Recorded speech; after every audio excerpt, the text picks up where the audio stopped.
He ata ki runga, he ata ki raro, he ata ki te wakatūtū, he ata ki te wakaritorito, he ata tāonga, o mai taku tāonga. Tēnei te rauaroha kārere ki te rangi e tūnei, ka mai o hati o tātou tini ai tua, ko te rauaroha oki, ka tau ki a tātou ki te kano i ora, i te mata o te wenua. Nau mai, piki mai, ki te kupu o te uru, i tēnei wā, tēnā koutou. Me te mahara ke kuia tēnei ko te kupu o te uru, e taunaki ana, e ronaki ana, i ngā pūrongo kāputa mai, i te reo o te uru, i tēnei wiki.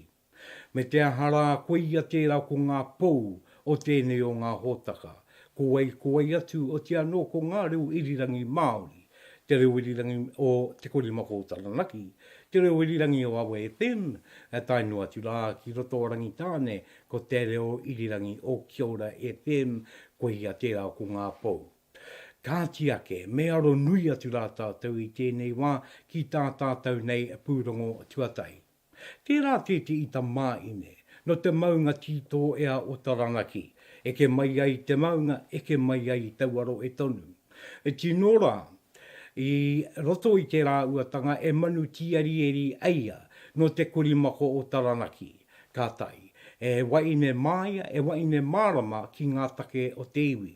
Ko ira te take a te aorangi Dylan, i tōia e tōna ke koanga ware, ke oki ake aia ki tōna iwi o ngā rua inerangi, ki roto o Taranaki, kia tū mai koia ei tumu wakarai mo reira. Ko ira te Pūrongo, nā runga i tērā, me uri ake ki te Pūrongo i tēnei wā tonu.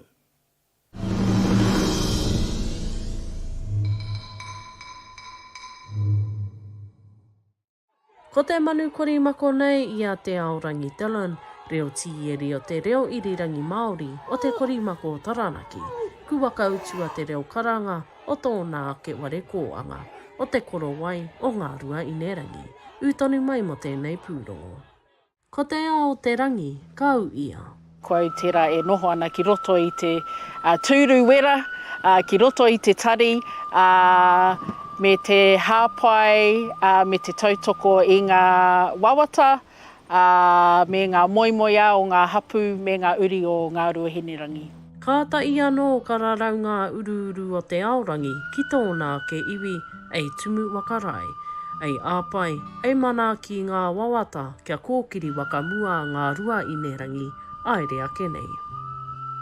He kare a roto me ki, kia puta a mātou tamariki, a mātou rangatahi hei raukura mo te iwi, kia tū pakari ai rātou ki raro i te maru o tō tātou nei maunga a Taranaki, engari kia tino mohi o rātou nohia rātou. Ko tērā te tino pūtake o taua kaupapa, ngā rua hinetanga. Ana ko tō mātou mahi i tēnei wā, ko te whāngai i ngā rauimi, ko te mātauranga, ko te wānanga, kia whāngai aua āhuatanga ki ngā uri katoa o ngā rua hinerangi. Ko te wakaita i ngā pakiaka o te unga rangatai o ngā rua inerangi, e mō i o ai rātou kia rātou anō. Kei te hiahia a hau ki te kite i a rātou e tino puawai ki roto i te ao, whānui, kia kaua rātou e noho noa me te tatari kia whakai tētahi, kia kōrero rātou, kāre au te pirangi te kite i tērā, hiahia au te kite i a rātou e tino marama pūana ki a rātou ake pukenga, kia kaua e tatari mo tētahi ki te ki atu ki rātou, pai tēnei mahi mō, ka au kei te hiau, te kite i a rātou e ki ana koenei aku pukenga, anei ahau, anei aku ringa, wakamaia. E ia no te tumu wakarai kia pua wai mai ngā pukenga o ngā tātaraki, e pakari ai te tū. Ko te mea nui kia hau kia tino, kia kotahi te whakaaro me ki, kia kotahi te hoi. Ahakoa ngā rerekētanga o ia hapu, o ia hapu, o ia uri, ai ko te tino hiahia i tēnei wā ki te whāngai ngā rauimi kia kotahi ai a tātou tirohanga. Ko te wawata nui a te tumu wakarai, kia kota i te wakaro, Kia kota I te oe o te iwi. Rauru Broughton pui, te reo o te uru. Tēnā rawa atu rā koe e te aorangi. Te kite ake nei a koe o ki atu ana ki tō pū, ki tō weu, ki tō waka, ki tō tāmore. Ka tika rā ko te wakatau ki kōrero he ao te rangi ka u ia. Ara ma te uru uru, ara ko koe tonu te manu, ka rere.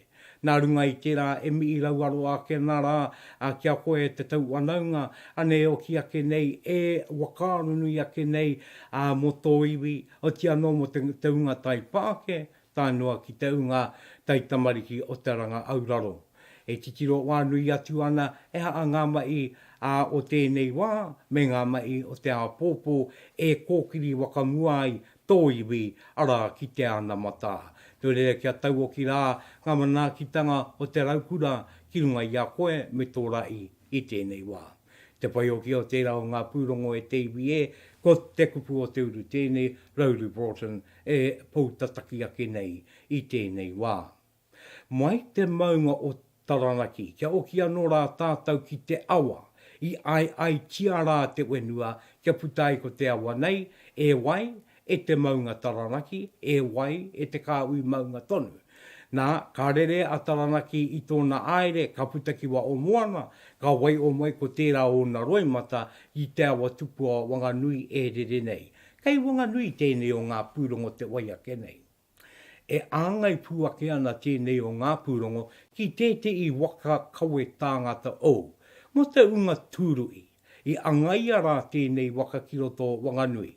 Nā runga I tērā ko tōna kaupapa, te kaupapa o te waka, hei kawe I ngā te kāui tāpoe o ti anō ngā tūrui, ana ki roto kai koura.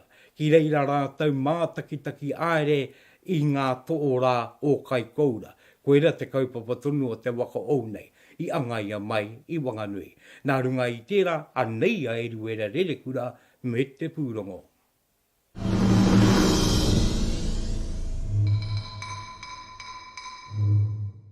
I whakateria o kawatia ai te wakahou o Waiawatch kai koura. I ui tai ai a ngaitahu me te iwi o te awa o Wanganui I tēnei rā. A ākua e wakatūeratanga iti, e waka ira tonu ki te wakapai te wakaau I angaia ki Wanganui nei, I mua I tana wakaterenga ki kai koura. The relationship with the iwi of the area, it stems back beyond the 20 years that we've been coming here.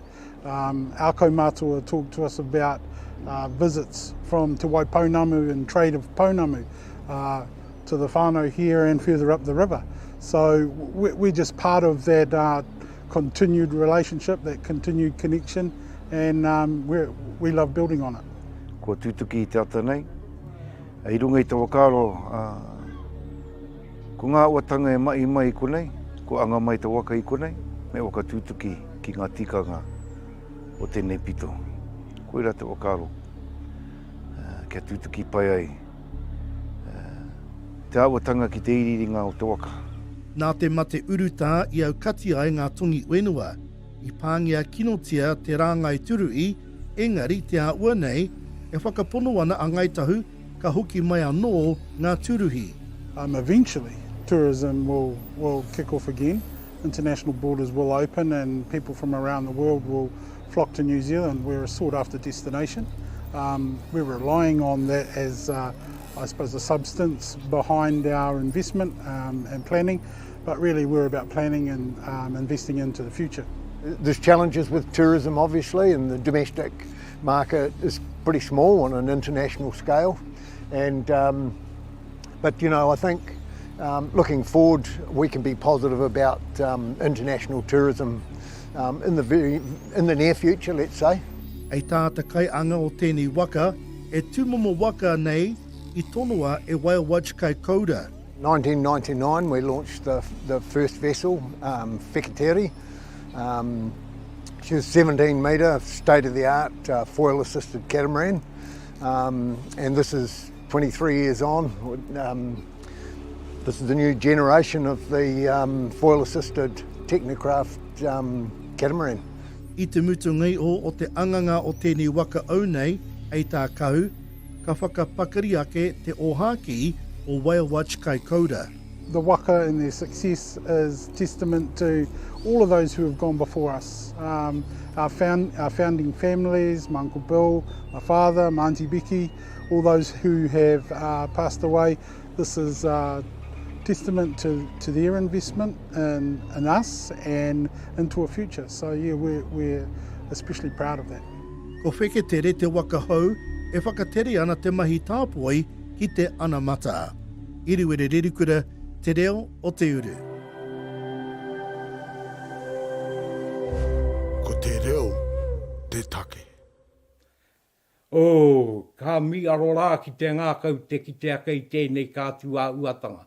Tēnei o ngā waka, tēnei o ngā waka i anga ia mai i te riu o te roe o whanganui, ara ka noo mai te rai onunga ki te iwi o ngaitau. Whanganui ki ngaitau, ngaitau ki whanganui. Kei te mōi o rā tātou, kei roto ana mai tātou i te marangai tonu o te mate uruta, engari kua wakaritea ko tēnei waka eikawe ngā tūrui ki roto i te riu o te roe o kai kaura. Ana i tākina ko ngā karakia tonu, ngā ruruku rawa, o roto whanganui tangata ki runga i tēnei waka, no reira kano o mai rā tērā, hei tino erenga waka, he waka tangata, he waka moana, ka ui ngā tai i roto i tēnei kaupapa.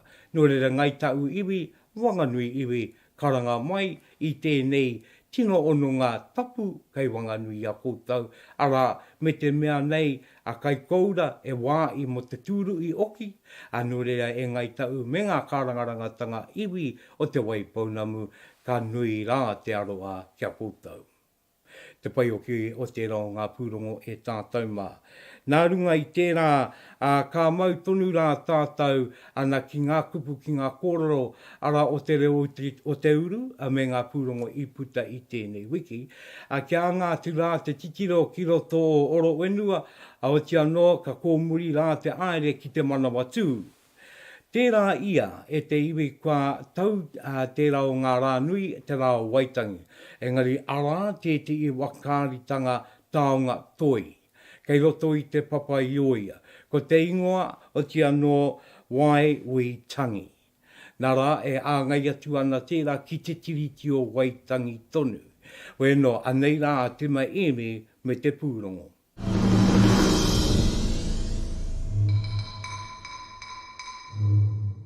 He whakāturanga kei te haere, kei te whare toi o Square Edge, kei te pokopū o te papa i oia. E hāngai pūana tēnei o ngā whakāturanga ki te rā o Waitangi o tira o te kaupapa o te tiriti o Waitangi. Ko te ingoa o te whakāturanga nei, wai witangi. Ko te whaiake nei, ko te hohonutanga o ngā kōrero. He whakāturanga e kōrero ana mo ngā tāmitanga o te tiriti o Waitangi, ki runga i te iwi Māori, i roto i tō tātou hitoria. In our history all around the world, there was this hardship and this change, and a lot of sadness and pain, bloodshed, and it's because of these crises, periods of crises in our history that we're able to learn and create constructive action or constructive resilience. To make changes so that our future generations don't have to go through the same thing. He toho maha ngā kairinga toi, no ngā iwi katoa, e whakātu ana o rātou mahi, neke atu te toru te kau o rātou, e ahu mai ana i kai taia, tai atu ki Moiraki. I know a lot of the artists personally, really great artists that I learned so much from and admire. Tegan Hotapu is one. And I think her work, from my understanding, is about intergenerational trauma. It's really powerful and it uses her own whānau and whānau experience in it. Luda Ashford is just next to me here. She does these amazing graphics and it's quite a simple but powerful statement she's made. Ko Aotearoa tēnei. E ringa te kau ngā momo mahi toi kei roto i te whakāturanga ne. Ko etahi he momo rama, he mātātuhi, he peitatanga, he mahi tāraitanga, he mahi raranga, he mahi uku anō hoki. E tika e kaupapa hohonu. In a āhuatanga, te kereme, ngā kereme, te mama e pāna ki a mātou ngā iwi Māori. Mō ngā hara, o Pākehā ahakoa kei reira te tiriti, te tikanga e haumaru ana i a mātou. Me te kuaretanga pēo etehi te kore hiahia ki te mōhio. Ko Jess Collins te kai whakahaere o te whakaaturanga. E mōhio whānui tiana, ko wahine toa. He wahine rongonui moana mahi toi, ko ia hoki te kai whiwhi i te taonga whetū maiangi i te tau 2020. O tōna kai arihitanga i te kaupapa, hikoi mana whenua, tau 2018. He rā noho whānau, he rā whakanui a mātou, e whawhai tonu ana aha ko te aha. I met Jess a few years ago through the Māori Visual Arts program at Massey, and she's so joyful all the time and friendly and bubbly, and I think it really helps to bring people together. And I think she had a lot of really great response with this exhibition, just messaging friends and people she knows, do you want to join? And everyone started jumping in. For me personally, Waitangi is a time to reflect and remember what has happened in the past and that has led us to where we are today. Kei te whare toi o Square Edge, kei te papaioia, te whakaaturanga nei, mo te kotahi marama anahe, te mehemi te reo o te uru. Ka tia ke te hoe tēnara wāti koe me tēnei o ngā tino Pūrongo. Me te maharakau ake rā ki te tiriti o Waitangi, ara tērā o ngā tiriti anei anga i wai angatia a weno i toua mai hei waka ui ngā iwi e rua, ara ko te iwi Māori, ara me te iwi Pākehā oki. Engari, tēnei o ngā Pūrongo e aro pūake ana te wāanga ki ngā mai a toi ana ki tēnei o ngā ware wakari i ngā taonga. Ka nui rā te ruku o ku wakaro ki tēnei i te mea ko te tiriti o Waitangi he taonga. Nā runga i tērā ara ngā kaitoi no ngā tōpito kua eke panuku, kua eke tangaroa, ara ki te wakaputa wakaro maroto i te reo o te ao toi. Ka noho mai tēnei hei wakamanawa i te tiriti o Waitangi. Noho mai tēnei āhuatanga ara hei kōkiri ki a tāta, hei wakamārama oki ki ngā wakatupuranga i te tino ito me te mapū take o tēnei āhuatanga o te tiriti o Waitangi. Nō reira ko te reo tonu tēnei o te ao o te toi e pāo o ana. E pāo o ana, e pānui atu ana ki te ao. Nā runga i tērā ka tika rā te kōrero ko te waitui ki te rangi, he waitui anō ki te wenua, e waitui taonga ka pūrere mai ara ki tēnei o ngā wakāturanga i te papaioia, e wakaro nui ake ana ara ki tēnā taonga ki te tiriti o Waitangi. E te iwi e kei ngā muka katoa uri noa kei te mātakitaki mai koutou i te kupu o te uru i tēnei wā. Ka tia ke te iwi me aro pūake rā ki tēnei ki tā tātou nei Pūrongo wakamutunga. Ko te Pūrongo wakamutunga kei te riua no tātou o te kāui maunga ki Tangaroa ara a Wanganui. Kei Wanganui tēnei o ngā Pūrongo e āngai ake ana ki te rauaroa. Ki te rauaroa o te tangata ki te tangata. Tēnei. Ara ko te ingoa o tēnei o ngā ōtaka, ka wakamaia e te aranga tupua o Wanganui. Ara e kia nei te kōrero, are you all good? Are you all good?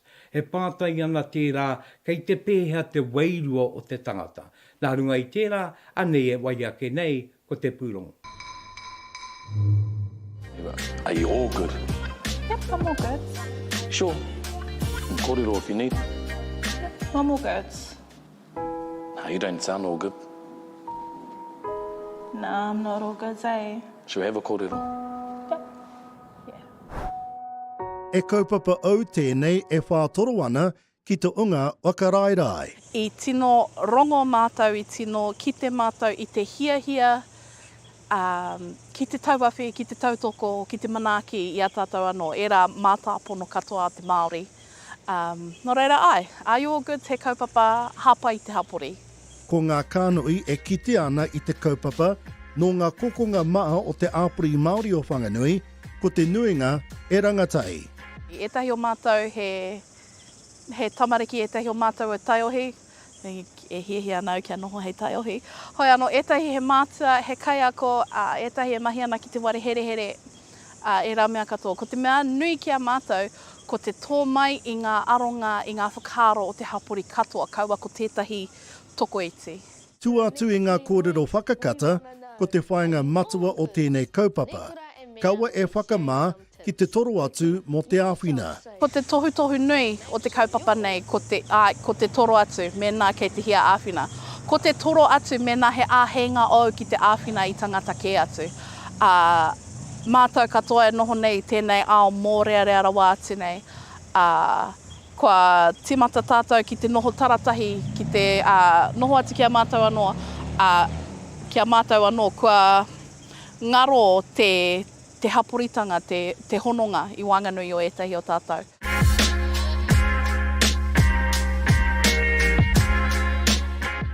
Ooh, Mia, I can smell your breath from here. Move down. Oh, okay. Move down. Oh, okay.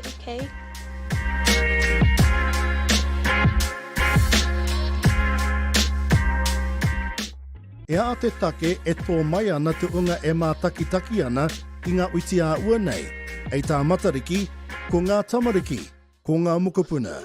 Ka aro mai te iwi, I runga I tā rātou aro nui, me te aroha ki o rātou uri. Koe rā te take I tō mai ngā tamariki, kia tō mai te aro a te iwi.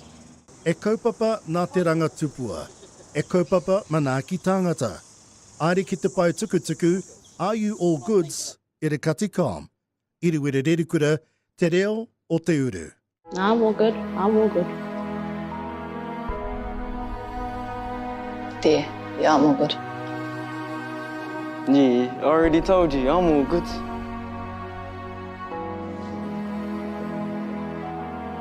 Really all good? I'm all good. Tēnā ra wātu kōtau e te rangatupua, tēnei wakaaro rangatira kua putai a kōtau. Ka tika oki a tēnei o ngā otaka e āngai puake ana ki te pātai, ngā pātai nui, ki te wāanga, ki te wairua, ki te ora, ki te mauri tau rānei o te tangata. Tēnā kōtau e aki nei. Tēnā kōtau e wakatina nei I te tangata.